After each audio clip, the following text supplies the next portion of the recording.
No doubt jewelry was a hot gift for Valentine's Day, but what happens if you lose a piece of jewelry?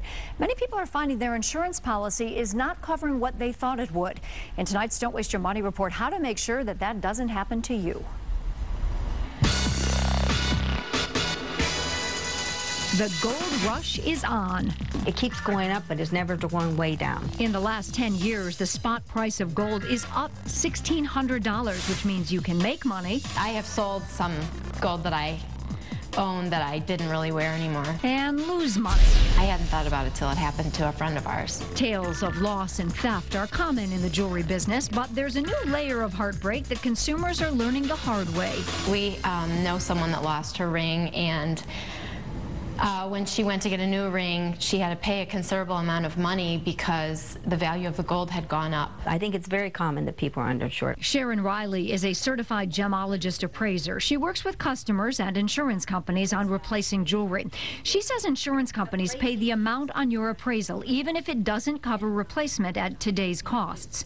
For example, say your appraisal from a few years ago says $300 and you lost that piece of jewelry. But if the customer is not insured high enough, and his piece is worth $900, he's only going to get $300. It's a big price to pay if you aren't willing to pay a small price to get your ring valued at today's standards. The insurance company suggests that you get your appraisals updated every 2 to 3 years. The spot price of gold is up several $100s from just 2 years ago. And it's not just gold. 1-carat diamonds have really gone up. Sharon takes a test every year to maintain her status as a certified gemologist with the American Gem Society. When you're choosing an appraiser, ask about their credentials. What tests have they taken? Do they belong to any trade groups? I find that the insurance appraisals that they have are not very complete. They're not detailed enough. Sharon measures, weighs, inspects, grades, photographs, and cleans all jewelry and gemstones she appraises. Her cost is $125 for 1 or 2 rings, but prices really do vary. We did not have to pay for the appraisal. If you have a good relationship with your jeweler or your jewelry is not that old, you may not have to pay anything.